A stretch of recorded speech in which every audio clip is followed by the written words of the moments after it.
It started with the smell. That's how all great HOA disasters begin.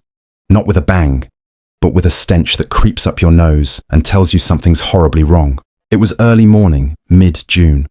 The kind of day where the sun feels like it's trying to cook the neighborhood alive. I'd just stepped outside to water my tomato plants when I caught it. That foul, thick smell of sewage. At first, I thought maybe one of the trash bins had toppled over in the heat.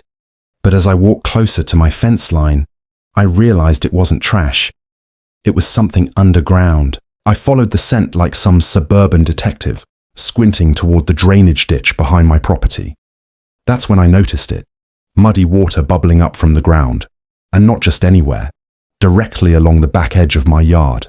Now, I'm not an expert in plumbing, but I know what raw sewage looks like. And this was definitely sewage. I went inside, grabbed my phone, and called the HOA office. Big mistake. Homeowners Association, this is Melissa, chirped the voice on the other end. I could almost hear her smile. Hi, yeah, I said, trying to stay calm. There's sewage bubbling up from behind my property. You might want to send someone over before this turns into a health issue. There was a pause, then the sound of papers shuffling. Oh, that's odd, she said. You're in lot 23, right? That area isn't HOA responsibility. That's homeowner maintained. I blinked. Excuse me? Yes, she continued, her tone tightening. Drainage beyond your fence is technically your property line. No, it's not, I shot back. The HOA installed those drain pipes last year after the flooding. I have the notice right here. Melissa went quiet for a moment before responding. Well, I'll have the board review it. That was code for they're not doing anything. By evening, the smell had doubled. My neighbor, Dave, good guy, ex-firefighter, came over holding his nose. Man, you got a dead raccoon back there or what? HOA plumbing, I said flatly. Apparently, it's all my fault now. He smirked. Oh, they're gonna love that when it hits their fancy lawns. That night, I barely slept. My backyard felt cursed, bubbling, gurgling, and stinking like the end of days. I knew what they were doing. The HOA had messed up, and now they were trying to pin it on me. But I wasn't about to take the fall for their screw-up. I was going to find proof. And when I did, they'd wish they'd never tried to trick me. By the next morning, the smell had gone from bad to biblical. I couldn't open my windows without gagging, and my tomato plants had wilted like they were begging for mercy. I decided to do what the HOA refused to. Figure out what was really happening. I grabbed a shovel, gloves, and a headlamp. Because if they were going to blame me, I was going to dig up the truth myself. The ground was still wet from the constant seepage, each step squelching under my boots. I started digging along the fence line, where the bubbling had been strongest. A few inches down, I hit something solid. A thick PVC pipe. Fresh, white, newer than anything that should have been under my property. I cleaned away more mud, tracing it toward the HOA's common area. The pipe ran right through my yard, connecting to a larger line that disappeared behind the maintenance shed. That's when I realized the HOA had installed their drainage system under my land. Without permission, I took out my phone and started snapping photos, documenting every inch of it. Mud, pipe, leaks, everything. When I uploaded the pictures to the neighborhood group chat, things got interesting. Karen number 1, better known as Cheryl from the HOA board, was the first to respond. Please refrain from spreading misinformation about HOA infrastructure. The drains were approved and legally placed. I replied with a photo of the pipe literally bursting sewage in front of my fence. Legally placed, huh? Then why is it my yard turning into a swamp? Within minutes, my post blew up. Neighbors started chiming in, complaints about soggy lawns, foul smells, and backed up toilets. Turns out, my house wasn't the only one being blamed. By afternoon, a shiny black SUV rolled up. Out stepped Karen Prime herself, Cheryl in her designer sandals, clutching a clipboard like it was a sword. She strutted over, nose wrinkling at the smell. Mr. Reynolds, she began, you've caused quite a stir with your accusations. Accusations? I said, leaning on my shovel. That pipe has your HOA's logo stamped right on it. Her smile twitched. We'll look into it, but I'd advise you to not tamper with community property. I couldn't help but laugh. Community property, it's under my yard. She stepped closer, voice lowering. You could face fines for defamation if this continues. I stared at her, then at the river of sewage slowly creeping toward her sandals. Then I suggest, I said, You look into it fast. She glared, turned, and hurried back to her SUV, but not before muttering, "Some people just don't understand how an HOA works." That night, I sat on my porch with Dave, watching the yard bubble like some cursed jacuzzi. He handed me a beer and said, "You think they'll fix it?" I shook my head. "They'll cover it up first. Just watch." I didn't know how right I was, because the very next morning, I found someone had filled in my trench, and every photo I'd posted to the HOA portal had mysteriously disappeared. When I walked out that morning, my jaw nearly hit the dirt. The trench I dug, the one exposing their illegal pipe, was gone, perfectly filled, smoothed, and tamped down like it had never existed. My shovel still leaned against the fence, half buried in the now flat soil. Someone had been in my yard. Dave came out from across the street, coffee in hand. "You out here doing landscaping at midnight now?" I shook my head. "Not me. The HOA's cleaning up their mess." He squinted. "At night?" "Exactly." That's when I pulled out my phone and checked the HOA app. My post, the one that had exploded yesterday, was gone. So were the photos. My account had been suspended for spreading false information. That was when I realized they weren't just covering pipes. They were covering their tracks. Later that day, I went down to the HOA office myself. Their headquarters was this weird little stucco building that looked like a dentist's office that never quite became one. Inside, the air reeked of lemon disinfectant and fake cheer. Melissa sat behind the counter, eyes darting when she saw me. "Oh, Mr. Reynolds! What a surprise!" "Yeah," I said. "I'd like to see the drainage blueprints for Lot 23. Her smile froze.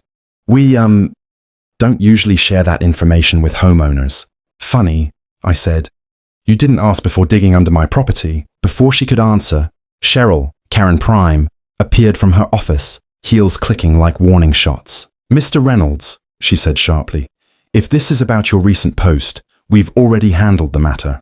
"Handled it," I said, my voice echoing off the sterile walls. "By trespassing and burying evidence?" Her nostrils flared. "We were simply repairing community drainage. You should be grateful." I stared at her. "You buried your pipe under my land, it burst, and now you're gaslighting me about it." Cheryl leaned forward, voice dropping to that slow, syrupy tone Karens use when they think they're winning. "I'd be careful with those accusations, Mr. Reynolds. This community values harmony. Perhaps we can discuss this civilly at the next board meeting."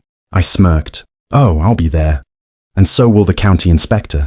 Her face fell, just a flicker, but enough to tell me I'd hit a nerve. That evening, I filed a formal complaint with the county's code enforcement office. I attached every photo I'd saved to my cloud. Luckily, I don't trust HOA portals for anything.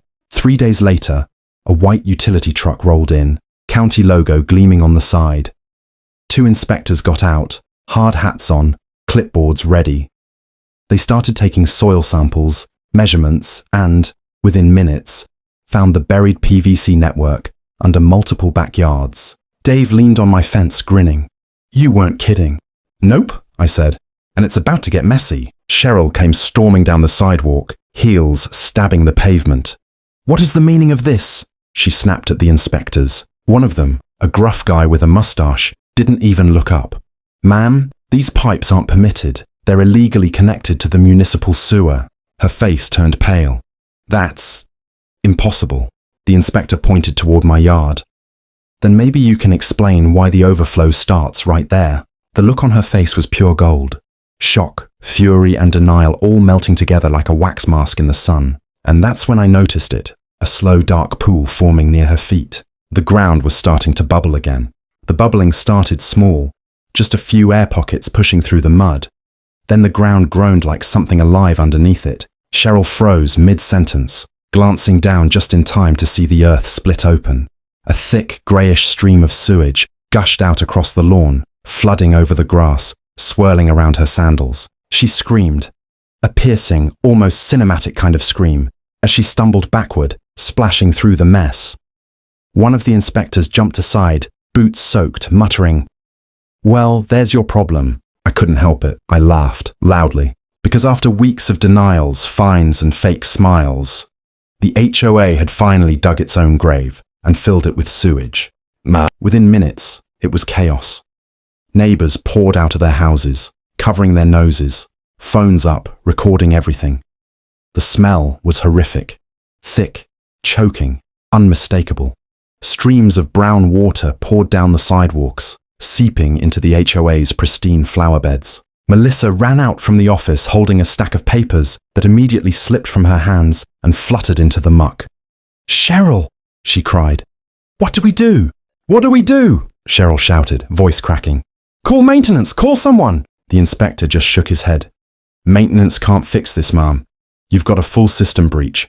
Looks like someone connected your HOA drains directly into the main sewer without a backflow valve." I crossed my arms. "You mean illegally connected?" Cheryl turned to glare at me, but before she could speak, another gurgle erupted. A jet of filthy water shot up from the grass, spraying across the walkway, drenching her clipboard and the HOA's welcome sign. The crowd gasped. A few kids started laughing. Even Dave, from across the street, yelled, "Guess it's your problem now, Cheryl." By the next day, the county had shut down the HOA's office entirely. Hazmat teams cordoned off the area, and the smell lingered like a bad memory. Turns out, the HOA had rerouted their drainage system months ago to save money by running it under private property and tying it directly into the sewer line. When one joint failed, everything backed up. Their landscaping, their clubhouse basement, even Cheryl's backyard, flooded. I stood on my porch, coffee in hand, watching the trucks haul away the ruined sod and collapsed pipes. One of the inspectors spotted me and nodded. "Good catch," he said. "If you hadn't filed that complaint, this whole block would have been a cesspool." "Guess it still kinda is," I said with a grin. 2 weeks later, the HOA sent out an official statement. Due to unforeseen maintenance issues, the community will undergo infrastructure repairs. No mention of responsibility. No apology. Just the usual corporate denial wrapped in polite wording. But word spread fast. Cheryl quietly stepped down from the board. Melissa resigned. And the rest of the HOA? They finally voted to hire real contractors instead of cutting corners. As for me, I planted new grass, replaced my ruined tomatoes, and added a little sign by the fence that read, "Private property, keep your pipes to yourself." Every time I walk past it, I can still smell a hint of that day. It's not pleasant, but it's justice, because they tried to trick me. And now the HOA is literally drowning in their own lies.